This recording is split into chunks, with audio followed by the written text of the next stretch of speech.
गतेसम्म हाम्रो पार्टीको ऐतिहासिक चौथो पुनः बैठक भएको थियो र उक्त चौथो बैठकले 3 महिने जनतासँग माओवादी विशेष रूपान्तरण अभियान सञ्चालन गर्ने कार्यक्रम तय भएको थियो र यो बीचमा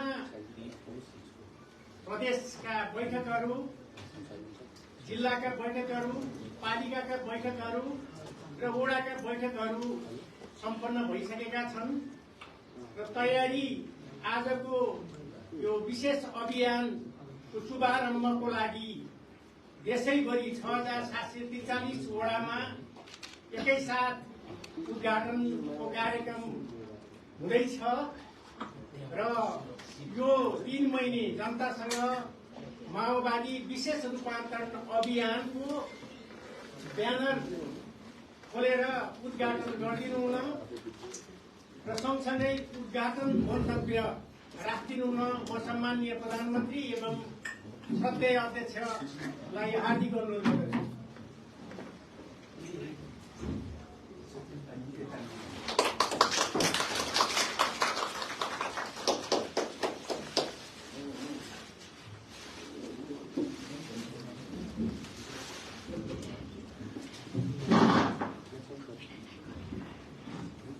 पार्टीलाई जनतासँग जोड्दै समाजवादको आधार तयार गर्ने संकल्पका साथ 3 महिने अभियानमा देशका विभिन्न स्थानमा पुग्नुभएका केन्द्रीय समिति, प्रदेश समिति र विभिन्न स्तरमा क्रियाशील कमरेडहरू, कार्यक्रममा सहभागी हुँदै गर्नुभएका सम्पूर्ण आदरणीय आमा बुवा, दिदी बहिनी तथा दाजुभाइहरू, देशभरि नै यो कार्यक्रमलाई सम्प्रेषण गर्न सक्रिय सबै पत्रकार मित्रहरू, जनतासँग माओवादी विशेष रूपान्तरण अभियानको शुभारम्भको यो ऐतिहासिक अवसरमा यहाँहरू सबैमा हार्दिक अभिवादन व्यक्त गर्दछु। नेपाली जनताको बलिदानपूर्ण संघर्षबाट प्राप्त उपलब्धिमाथि प्रहार भइरहेको र प्रतिक्रियावादी तथा पुनरुत्थानवादी शक्तिहरूले पुनः शिर उठाउने जमर्को गरिरहेको चुनौतीपूर्ण समयमा हामी यो अभियानको सुरुवात गर्न गइरहेका छौं। गत महिना सम्पन्न हाम्रो पार्टीको केन्द्रीय समितिको चौथो पुनः बैठकले देशको राष्ट्रिय एकता र स्वाधीनतालाई सुदृढ गर्ने, आत्मनिर्भर अर्थतन्त्रको विकास गर्ने, सामाजिक न्याय र सुशासनको कार्यक्रमलाई अझ प्रभावकारी बनाउने, जनताको विकासको आकांक्षालाई ठोस रूपमा सम्बोधन गर्न, संगठन निर्माण र जनपरिचालनका कार्यक्रमहरू बनाई अभियानका रूपमा सञ्चालन गर्ने निर्णय गरेको थियो। पार्टीको सोही निर्णयलाई प्रभावकारी ढंगले कार्यान्वयन गर्न आज भदौ 16 गते देशका 6743 वडाहरूबाट एकैसाथ अभियानको उद्घाटन भइरहेको छ। सर्वप्रथम म यो अभियान सफलताको शुभकामना दिँदै अभियानले पार्टीभित्र नयाँ ऊर्जा सिर्जना गर्ने र जनतासँगको सम्बन्धलाई अझ बलियोसँग स्थापित गर्ने विश्वास व्यक्त गर्दछु। आदरणीय जनसमुदाय, परिवर्तनको नेतृत्व गरेको हाम्रो पार्टी यति बेला इतिहासकै चुनौतीपूर्ण अवसरका बीचमा खडा छ। इतिहासले हामीमाथि ठूलो जिम्मेवारी सुम्पेको छ। हाम्रो पार्टीको नेतृत्वमा भएको जनयुद्ध र 12 बुँदे समझदारीका आधारमा भएको जनआन्दोलनका बलमा स्थापित संघीय लोकतान्त्रिक गणतन्त्रलाई संस्थागत गर्दै समाजवादको आधार तयार पार्ने जिम्मेवारी इतिहासले हामीलाई सुम्पेको छ। परिवर्तनको रक्षा गर्दै संविधानमा उल्लेखित समाजवाद निर्माणको आधार खडा गर्ने, सुशासन, सामाजिक न्याय र समृद्धिको राष्ट्रिय अभिभावना पूरा गर्ने जिम्मेवारी पनि हाम्रो काँधमा छ। हो, इतिहासको यही अत्यन्त गम्भीर, संक्रमणकालीन र संवेदनशील जिम्मेवारी पूरा गर्ने मोडमा हामी खडा छौं। जनतासँग माओवादी विशेष रूपान्तरण अभियानको उद्घाटन गरिरहँदा मैले के देखेको छु भने सिंगो पार्टी एक ढिक्का भएर अगाडि बढ्ने हो भने हाम्रा अगाडि खडा भएका सबै चुनौतीहरूको सामना गर्न सकिन्छ र पार्टीलाई देशकै बलियो र भरोसा योग्य पार्टीका रूपमा रूपान्तरण गर्न सकिन्छ। समाजवादको आधार तयार पार्ने नयाँ चरणको आन्दोलनको नेतृत्व लिन पार्टीलाई सक्षम बनाउने कठोरका साथ यो अभियानले सफलता प्राप्त गर्ने मैले विश्वास लिएको छु। आज हामी देशका सबै ओडामा अभियानको नेतृत्व गर्दै भेला भएका छौं। आजको दिन पार्टीको जीवनका लागि, देशको पनि उज्जवल भविष्यका लागि, जनताका सपना पूरा गर्ने ऐतिहासिक दिन बनाउनु छ। आजको दिनलाई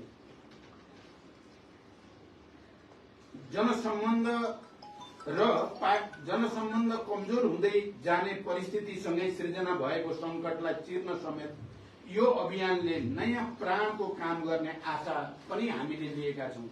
त्यसैले यो अभियानले एकातिर आजको युगको नेतृत्व गर्ने विचार निर्माणका लागि आधार तयार पार्नेछ भने अर्कोतर्फ यो नेतृत्वको लागि आवश्यक क्रान्तिकारी र सबल संगठनको निर्माण गर्न मद्दत गर्नेछ। यसका साथै यो अभियानले जनतामाझ पुगेर आजको युग सापेक्ष अग्रगामी सत्य राजनीतिक संस्कार र चिन्तनको समेत विकास गर्न मद्दत पुग्नेछ। अहिले मेरो नेतृत्वमा रहेको सरकारले सामाजिक न्यायको प्रत्याभूति, सुशासन, सार्वजनिक सेवा प्रवाहमा जनताको सहज पहुँच र विकासलाई मुख्य प्राथमिकता दिँदै काम गरिरहेको छ। सरकारले इतिहासले नै सम्झने गरी कयौं साहसिक र जनपक्षीय कामहरू अगाडि बढाइरहेको छ। एकपछि अर्को गर्दै सरकारबाट अघि सारिएका कामहरूले जनतामा राजनीति र व्यवस्थाप्रति नै विकास हुँदै गएको निराशा चिरेर आशा र भरोसाको वातावरण सृजना गरिरहेको छ। राजनीतिक र सामाजिक अराजकताको स्थानमा सकारात्मक भाष्यको निर्माण हुँदै सरकार र प्रणालीप्रतिको विश्वास क्रमशः बढ्दै गएको छ। तर हामीले आफैले गरेका राम्रा काम पनि जनतासम्म पुर्याउन सकेका छैनौं। यो अभियानले सरकारका तर्फबाट भइरहेका जनपक्षीय कामहरूलाई समेत जनतामा सम्प्रेषण गर्दै सरकार र जनता बीचको एकतालाई अझ सुदृढ गर्नेछ। सरकारले गरेका नक्कली भुटानी शरणार्थी काण्डको छानबिन, ललिता निवास प्रकरणमा निर्भीकतापूर्वक गरिएको कारवाही, सुन काण्डको निष्पक्ष छानबिन जस्ता घटनाले राज्य शक्तिको दुरुपयोग मार्फत भएका अपराध कर्महरूको पर्दाफास गर्दै लगेको छ। मिटर ब्याज पीडितहरूको पक्षमा बनाइएका कानून, नागरिकता विहीन नेपाली नागरिकका सन्तानहरूका लागि नागरिकता ऐन निर्माण, वैदेशिक रोजगारमा रहेका र अनौपचारिक एवं स्वरोजगार क्षेत्रमा कार्यरत लाखौं श्रमजीवीहरूका लागि गरिएको योगदानमा आधारित सामाजिक सुरक्षा, राहदानी, सवारी चालक अनुमति पत्र जस्ता दैनिक सेवा प्रवाह गर्ने कार्यालयहरूमा लाग्ने अव्यवस्थित लाइन हटाउने कदम, अस्पतालमा निशुल्क शय्याको व्यवस्थादेखि स्वास्थ्य क्षेत्रमा सुधार र सामाजिक न्यायको क्षेत्रमा गरेको पहल कदमीले सर्वत्र पार्टीको र सरकारको प्रशंसा भइरहेको छ। जनयुद्धका शहीद घोषणालाई राजपत्रमा प्रकाशित गर्नु, बाँकी रहेकालाई शहीद घोषणा गर्न तयारी गर्नु, जनयुद्ध दिवसमा दिइएको सार्वजनिक विदा लगायतका निर्णयहरूले राजनैतिक आन्दोलन र परिवर्तनमा योगदान गर्नेहरूको सम्मान भएको छ।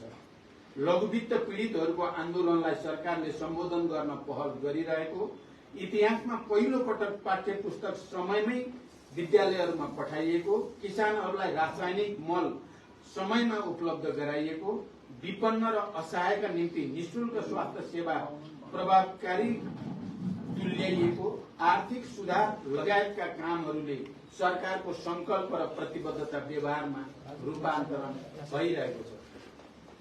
वित्तीय तथा मौद्रिक नीतिको सन्तुलन मार्फत निजी क्षेत्रलाई समेत विश्वासमा लिई सरकारले चालेका सुधारात्मक कदमबाट अर्थतन्त्र बिस्तारै लयमा फर्किन सुरु गरेको छ।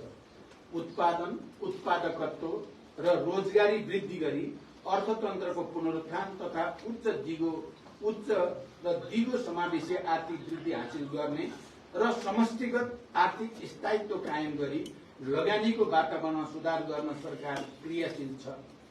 नेपाल राष्ट्र बैंकले हालै प्रकाशन गरेको प्रतिवेदन अनुसार अर्थतन्त्रका सूचकाङ्कहरू सकारात्मक दिशातिर उन्मुख छन्। 2080 असार मसान्तसम्म शोधान्तर स्थिति 290 अरब 52 करोड रुपियाँले बचत रहेको छ। विदेशी विनिमय संचितको गत वर्षको सोही अवधिको तुलनामा 26.6% वृद्धि भई 1539 अरब 36 करोड रुपियाँ पुगेको छ र यसले करिब 10 महिनाको वस्तु तथा सेवाको आयात धान्न पुग्ने अवस्था सृजना भएको छ। विप्रेषण आयमा रेमिटेन्समा 21.2% वृद्धि भई 1220 अरब 56 करोड पुगेको छ। जग्गाको किता काट पूर्ण रूपमा खुलाउने निर्णय भएको छ र यही भाद्र 11 गते मात्रै नेपाल राष्ट्र बैंकले लचिलो बजार नीति अनुसार चालू पुँजी कर्जा सम्बन्धी मार्गदर्शन संशोधन गरेको छ र यसको पनि सकारात्मक परिणाम निक्लिँदैछ। यसबाट उद्योग व्यवसाय क्षेत्रलाई प्रत्यक्ष लाभ हुनुको साथै आन्तरिक लगानी उत्पादन वृद्धि र बजारमा आर्थिक गतिविधि बढ्नमा सहयोग पुग्ने विश्वास गरिएको छ। यसैगरी सरकारले चालेका जनमुखी कदमहरूले जनतामा परिवर्तन प्रति असन्तोष बढाएर संघीय लोकतान्त्रिक गणतन्त्रलाई कमजोर पार्ने तथा प्रमुख राजनीतिक दल र नेताहरूलाई बदनाम गरी राष्ट्रलाई नै असफल बनाउने षड्यन्त्रहरूलाई गतिलो जवाब दिएर जनतामा नयाँ आशा जगाउँदै लगेको छ। जनतामा अब केही हुन्छ भन्ने सकारात्मक सोचको विकास र नयाँ आशाको रक्त सञ्चार भइरहेको छ। यो आजको कामको परिणाम मात्र नभई नेपाली जनताको न्याय र मुक्तिको उद्देश्यमा आधारित महान जनयुद्ध र जनआन्दोलनको क्रममा खाएको मुक्ति या मृत्युको शपथ र नयाँ परिवेशमा हामीबाट गरिएको संकल्पको निरन्तरता हो। दृढ इच्छा शक्तिका साथ अभेद्य संकल्प गरे के हुँदैन र भन्ने मान्यता आज व्यवहारमा पुष्टि हुँदै गएको छ। सुशासन, समृद्धि र सामाजिक न्यायको क्षेत्रमा वर्तमान सरकारले गरेका कामहरूले पार्टीको आन्तरिक जीवनमा देखिएका कतिपय आशंका र अविश्वासहरू पनि मेटिँदै एकतालाई सुदृढ गर्न सहयोग पुर्याएको छ। देशभरिका जनता र कमरेडहरूमा आशा र उत्साह बढ्दै गएको छ। अभियानका क्रममा यी सबै विषयहरू जनतामाझ सम्प्रेषण गर्ने र जनताका आशा, अपेक्षा, आलोचना, सुझाव र प्रतिक्रियालाई ग्रहण गर्दै सुशासन र सामाजिक न्यायका पक्षमा सरकारले चालेको अभियानलाई अझ सशक्त बनाइनेछ। कमरेडहरू, यी उपलब्धिका बावजुद परिवर्तनलाई नरुचाउने, इतिहासको रथलाई उल्टो दिशामा लैजान खोज्ने र सरकारको लोकप्रियताबाट अतालिएका कतिपय तत्त्वहरूले सरकार विरुद्ध घेराबन्दी गर्ने, भ्रम छर्ने, यो वा त्यो रूपमा सरकारको कामको प्रशंसा वा चर्चाबाट जनताको ध्यान विमुख गर्ने कसरतहरू भइरहेका छन्। सरकारलाई काम गर्न नदिन विभिन्न कोणबाट भइरहेका यी हरकतहरू गलत त छन् नै, तर यो घेराबन्दीले झनै जिम्मेवार ढंगले सबल, सक्षम भएर आन्दोलनमा अविचलित रूपमा अघि बढ्नै पर्ने कार्यभार समेत हाम्रो सामु थपिदिएको अनुभूत हुने गर्दछ। त्यसैले हाम्रो अस्तित्व हामीमा नै निर्भर छ भन्ने कुरा बिर्सनु हुँदैन।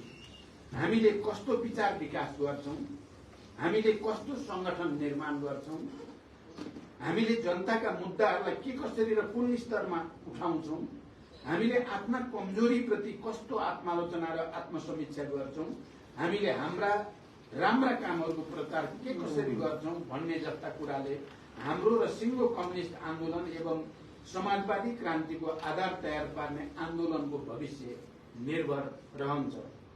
वर्तमान सरकारले गरेका लोकप्रिय र जनमुखी कामहरू बारेमा आम पार्टीपन्थी र जनतामा व्यवस्थित प्रचार गर्न नसक्दा भ्रमपूर्ण प्रचार गर्नेहरूले ठाउँ पाएकोले सरकारबाट भएका कामहरूलाई एकीकृत माध्यमबाट जनताका बीचमा पुर्याउन सिङ्गो पार्टी एकजुट भएर लाग्न जरुरी छ र यो अभियानले त्यो कार्यभार पनि पूरा गर्नेछ। यी कामलाई जनतामा स्थापित गर्ने जिम्मेवारी र चुनौती समेत हाम्रो सामु छ। मैले केन्द्रीय समितिको बैठकमा समेत यो कुरामा विशेष जोड दिँदै 3 महिने अभियानका माध्यमबाट हाम्रो पार्टी 8औं महाधिवेशनको मूल स्पिरिटका आधारमा विचारको विकास, संगठन निर्माण र सांस्कृतिक रूपान्तरण गर्न सक्षम हुने विश्वास व्यक्त गरेको थिएँ। पार्टीको 8औं महाधिवेशनमा हामीले नयाँ परिस्थितिले निम्त्याएका नयाँ सङ्कटको सामना गर्न सर्वाधिक महत्त्वको कुरा वैचारिक राजनीतिक स्पष्टता कायम गर्ने निष्कर्ष हामीले निकालेका थियौँ। 8औं महाधिवेशनको दस्तावेजमा सांस्कृतिक रूपान्तरणका लागि हाम्रो आजको अवस्था सुहाउँदो सांस्कृतिक क्रान्तिको प्रक्रिया अगाडि बढाउनु पर्ने प्रस्ताव गरिएको छ। यस दृष्टिबाट समाजवादको आधार तयार पार्नका लागि निश्चित योजना सहित सबै नेता तथा कार्यकर्ताहरू जनतासँग जोडिएर उत्पादन कार्यमा सहभागी हुनुको साथै सामूहिक रूपमा विचार, संस्कृति र समाजवाद निर्माणको विषयमा गम्भीर बहस छलफलको प्रक्रियाबाट अगाडि बढ्न पनि त्यतिकै जरुरी छ। अभियानका क्रममा हामीले सबै जनताका घरमा पुग्ने योजना निर्माण गरेका छौँ। यसको अर्थ हामी लाखौं जनतासम्म पुग्नेछौँ, जनताका कुरा सुन्नेछौँ, जनताको सुझाव र आलोचना ग्रहण गर्नेछौँ। हिजो अत्यन्तै भीषण संघर्षका कठिन क्षणमा हामीलाई जनताले विश्वास गरेर साथ दिएकै कारणले हाम्रो आन्दोलनले सफलता प्राप्त गरेको हो। आज जनतासँगको सम्बन्ध कमजोर भएको स्थिति छ, तर बिर्सनै नहुने कुरा के हो भने जनता परिवर्तनकै पक्षमा छन्। जनता समृद्धि चाहन्छन् र जनता सुशासन चाहन्छन्। अनि यो सँगै हामीले जनतालाई विश्वास दिलाउनु पर्दछ नेपाली समाजको परिवर्तन र रूपान्तरण माओवादीले नै गर्न सक्दछ। माओवादीकै नेतृत्वमा मात्र समृद्ध नेपाल सम्भव छ। तसर्थ कमरेडहरू, जनतासँग हामीले भन्न सक्नु पर्दछ, हाम्रा गल्ती कमजोरीका लागि हामी आत्मालोचित हुन चाहन्छौँ, हामी सुध्रिन चाहन्छौँ। त्यसका लागि अभियान सहित तपाईहरुको घर दैलोमा छौं। कमरेड लेनिनले भन्नुभएको छ, यदि तपाई इमानदार हुनुहुन्छ भने आलोचनाबाट डराउन हुन्न, बरु जहाँ जहाँ जनता छन् त्यहाँ त्यहाँ गएर काम गर्नु पर्दछ र आफूलाई रूपान्तरण गर्नु पर्दछ। इमानदार मानिसले मात्रै साँचो अर्थमा वास्तविक आत्मालोचना गर्न सक्दछ र इतिहासबाट सिक्न सक्दछ। आदरणीय जनसमुदाय एवं कमरेडहरू, हामीले अभियानका क्रममा स्थानीय सन्दर्भमा समेत सुशासन, सार्वजनिक सेवा प्रवाहमा सहज पहुँच र सामाजिक न्याय सहितको विकासमा जोड दिन जरुरी छ। अहिले स्थानीय तहहरू केही स्रोत र साधनबाट सम्पन्न छन्। प्रदेशहरूमा आफ्नै सरकार निर्माण भएका छन्। हाम्रै संघर्षको फलस्वरूप केन्द्रीकृत राज्य सरकार संघीयता कार्यान्वयनको तहमा गएको छ। तर स्थानीय तह र प्रदेशहरूले जनताको अपेक्षा अनुरूप जनताका मुद्दाहरूको सम्बोधन गर्न सकेनन्, सुशासन कायम गर्न सकेनन्, विकास निर्माणका कामहरू अगाडि बढाउन सकेनन् र सामाजिक न्याय कायम गर्न सकेनन् भने यसको बहानामा संघीय लोकतान्त्रिक गणतन्त्रमाथि नै प्रहार गर्ने तत्त्वहरूले टाउको उठाउने खतरा रहन्छ। त्यसैले अभियानकै क्रममा स्थानीय तहमा समेत जनतासँग जोडिएका सुशासन, सामाजिक न्याय र विकासका कामहरूमा पार्टीले विशेष चासो र जोड दिन जरुरी छ। मैले बारम्बार भन्दै आएको छु, अबको हाम्रो लडाईँ स्थायित्वका निम्ति, समृद्धिका निम्ति र विकासका निम्तिको लडाईँ हो। किनकि सर्वत्र हामीले विरासतमा राम्रो चिज मात्रै प्राप्त गरेका छैनौं। यहाँ व्यथितिको डङ्गुर छ, कुशासनका चाङ छन्, ठूल्ठूला सेटिङहरू छन्। यी व्यथितिहरूलाई सच्याउने, सेटिङहरूलाई भत्काउने र देशलाई साँच्चै नै सुसंस्कृत, सभ्य र समृद्ध बनाउने लडाईँमा हामी छौं। सरकारको नेतृत्वको नाताले मैले यो चुनौतीलाई चुनौतीपूर्ण अवसरको रूपमा स्वीकार गरेको छु। अब यसलाई गन्तव्यमा पुर्याउन सोही अनुरूपको बलियो र क्रान्तिकारी पार्टी निर्माणको आवश्यकता रहेको मैले केन्द्रीय समिति बैठकमा निकै जोड दिएर उठाएको छु। त्यसैले यो 3 महिने अभियानले सरकारले अघि बढाएको पहल कदमी र पार्टीले अघि सारेको अभियानलाई लक्ष्यमा पुर्याउन ठोस भूमिका खेल्नेछ र यहाँहरू सबै यही स्पिरिट र क्रान्तिकारी भावनाले जनतामा जानुहुनेछ भन्ने विश्वास मैले दिएको छु। कमरेडहरू, अहिले अभियानका क्रममा हाम्रो सक्रियता र जनतामाझ हामी पुग्ने अवस्थाले राजनैतिक प्रणालीप्रति जनताको गुम्दै गएको विश्वासलाई समेत फर्काउने र रूपान्तरणका लागि ऊर्जा प्राप्त गर्ने अवस्था सिर्जना हुनेछ। कमरेड लेनिनले नै भने जे अत्यन्त उन्नत सिद्धान्तको आधारमा चल्ने पार्टीले मात्रै जनताको नेतृत्व गर्न सक्दछ। अहिले नेपाली समाजको नयाँ चरणको क्रान्ति अर्थात् समाजवादी क्रान्तिको नेतृत्व गर्न हाम्रो पार्टी केही अग्रजस्ता बन्नुपर्ने अनिवार्यता रहेकोमा म पुनः जोड दिन चाहन्छु। नेपालको राजनीतिक आन्दोलन नयाँ चरणमा प्रवेश गरेको छ। पहिलो संगठित राजनीतिक आन्दोलन 7 साल वरिपरि सम्पन्न भयो। यसले राणा शासन समाप्त गर्यो। दोस्रो महत्वपूर्ण आन्दोलन 46 सालको आन्दोलन हो, जसले निरङ्कुश पञ्चायती व्यवस्थालाई समाप्त गर्यो। तेस्रो 10 वर्षीय महान जनयुद्ध र 19 दिने ऐतिहासिक जनआन्दोलनको अवधि थियो, जसको बलमा राजतन्त्रको अन्त्य भएर गणतन्त्रको स्थापना भयो, जसमा मधेस आन्दोलन र अन्य उत्पीडित वर्ग जातिको आन्दोलनको पनि उत्तिकै महत्वपूर्ण भूमिका रह्यो। अब नयाँ अर्थात् समाजवादको आधार निर्माणको चरणमा नेतृत्व गर्ने नयाँ राजनीतिक शक्ति आजको आवश्यकता हो। हाम्रो पार्टीले नेपालको वामपन्थी एवं लोकतान्त्रिक आन्दोलनको समग्र पुनर्गठन र एकीकरणको नेतृत्व लिनुपर्नेछ। यसका लागि कम्युनिस्ट आन्दोलनलाई युग, समय, चेतना र नयाँ पुस्ताका सपनाहरूसँग एकाकार गर्न सक्नुपर्दछ। साधारण नेतृत्वले पार्टी बनाउँछ, तर विशेष नेतृत्वले मात्रै आन्दोलन बनाउँछ, इतिहास बनाउँछ र बनाउँछ नयाँ युग। त्यसका लागि हामीले आफ्नै पुनर्गठन, आफ्नै सबलीकरण र रचनात्मक रूपान्तरण गर्न सक्नुपर्दछ। अनि मात्रै यो पार्टीले नयाँ वैचारिक राजनीतिक संश्लेषणको आधारमा समग्र वामपन्थीहरूको एकता र सुदृढीकरणको नेतृत्व गर्न सक्दछ, युगको नेतृत्व गर्न सक्दछ। यो अवसरलाई हामी कसैले पनि दिन हुँदैन। प्रिय कमरेडहरू, हामी हजारौं ती महान शहीदहरूका सपना, हजारौं बेपत्ता योद्धाहरूको त्याग र बलिदानको कीर्तिमान र हजारौं घाइते अपाङ्ग र लाखौं करोडौं जनताको रगत पसिनाबाट आएको परिवर्तनको रक्षाको निम्ति उहाँहरूप्रति सच्चा श्रद्धाञ्जली र उहाँहरूको सपना पूरा गर्ने प्रतिबद्धताका निम्ति पनि हामीले यो अभियानलाई सफलतासम्म पुर्याउन जरुरी छ। मैले बारम्बार भन्दै आएको छु, मेरो जीवन संघर्ष र आन्दोलन भन्दा पर छैन। देश र जनताप्रति समर्पित हुँदै नेपाली समाजको रूपान्तरणका लागि योगदान गर्ने बाहेक मेरो अन्य कुनै उद्देश्य पनि छैन। जीवनको युवा अवधिदेखि मेरो पूर्ण समय क्रान्ति, परिवर्तन र जनताको पक्षमा बित्यो।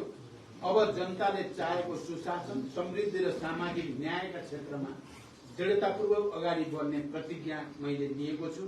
हिजो क्रान्तिको क्षणमा होस् या आज शान्तिको क्षणमा, मेरा हरेक पाइला, हरेक क्षण, हरेक समय देश र जनताकै पक्षमा बितेका छन्। मेरो नेतृत्वले नेपाली समाजमा के कति परिवर्तन ल्यायो या ल्याएन, यसको समीक्षा जनता र इतिहासले गर्ने नै छ। मैले यो पनि भन्ने गरेको छु, अबको मेरो बाँकी जीवन नेपाली समाजको चरित्र अनुरूप वैज्ञानिक विचारको विकास गर्दै समाजवादको आधार तयार पार्नेतर्फ केन्द्रित हुनेछ। समाजवादी क्रान्तिको तयारी गर्ने हाम्रो संकल्पसँगै हाम्रो काँधमा इतिहासले एउटा ठूलो जिम्मेवारी दिएको छ। त्यसैले यो 3 महिने अभियान इतिहासले सुम्पेको त्यही जिम्मेवारीको ठोस आधार तयार पार्ने समय समेत हो। हामीले अभियान मार्फत कस्तो विचारको विकास गर्छौं, कस्तो पार्टी निर्माण गर्छौं भन्ने कुरामा हाम्रो भविष्य, हाम्रो लाखौं नेता कार्यकर्ताको भविष्य र आम नेपाली जनताको भविष्य पनि निर्भर छ। तसर्थ यो अभियानका क्रममा तपाईका हरेक पाइला, तपाईका सोच, चिन्तन, कार्यशैली, समय हामी सबैको, नेपाली जनताको र विश्वका श्रमजीवी जनताको भविष्य निर्माणमा अघि बढ्नेछन् भन्ने विश्वास लिएको छ। आदरणीय जनसमुदाय, पार्टी रूपान्तरणको यो विशेष अभियानमा हामी तपाईको घर दैलोमा आउँदैछौं। मलाई राम्रोसँग बोध छ, माओवादी आन्दोलनसँग तपाईहरूको विशेष आत्मीयता छ, विशेष अपेक्षा पनि छ र केही असन्तुष्टि पनि छ। अहिले माओवादी केन्द्रकै नेतृत्वमा सरकार बनेपछि यहाँहरूमा अब केही हुन्छ कि? श्रमजीवी जनताले देखेको सपना पूरा हुन्छन् कि? शोषण र विभेद अन्त्य भई सामाजिक न्याय सहितको नयाँ सभा स्थापित हुन्छ कि भन्ने आशा पुनः पलाएको छ। सरकारले गरेका सुशासनमुखी कामबाट राजनीतिप्रति भरोसा जागेको छ। हामी वाचा गर्दछौं हाम्रा कदमहरू अग्रगमनबाट विचलित हुने छैनन्। जनताले देखेका सपना, जनताका अपेक्षा पूरा गर्ने दिशामा हाम्रो राजनीति र हाम्रो संगठन निरन्तर गतिशील र क्रियाशील रहनेछ। कतिपय गल्ती कमजोरी रहे पनि इतिहासबाट पाठ सिक्दै यो अभियान मार्फत हामी जनताको बलियो, क्रान्तिकारी र भरोसायोग्य पार्टी बन्ने प्रक्रियामा छौं। अभियानका क्रममा यहाँहरूको रचनात्मक र ऊर्जाशील सहभागिताका लागि पनि म हार्दिक अपील गर्न चाहन्छु। अन्त्यमा सम्पूर्ण कमरेडहरू केन्द्रीय समितिको स्पिरिट र निर्णय अनुसार तोकिएको जिम्मेवारी र कार्यक्षेत्रमा हटौं। पार्टी र जनता बीच नङ मासुको सम्बन्ध स्थापित गरौं। घेराबन्दी र चुनौतीहरू छिचोल्दै सकारात्मक भाष्य र सुनौलो भविष्य निर्माणमा केन्द्रित हौं। समाजवादको भविष्य उज्जवल छ। हाम्रो जीत सुनिश्चित छ। धन्यवाद र क्रान्तिकारी अभिवादन सहित फेरि एकचोटि सबैलाई धन्यवाद भन्न चाहन्छु। धन्यवाद, अभिवादन। धन्यवाद सम्माननीय प्रधानमन्त्री सत्य पार्टी अध्यक्ष कमरेड प्रचण्डलाई। उहाँले हाम्रो 3 महिने जनतासँग माओवादी विशेष रूपान्तरण अभियानको शुभारम्भ गर्नुभएको छ। यस सन्दर्भमा सारगर्भित सम्बोधन आम पार्टी पङ्क्ति र नेपाली आमा बुवा दाजुभाइ दिदीबहिनीहरूलाई समेत हार्दिक अपील गर्नुभएको छ।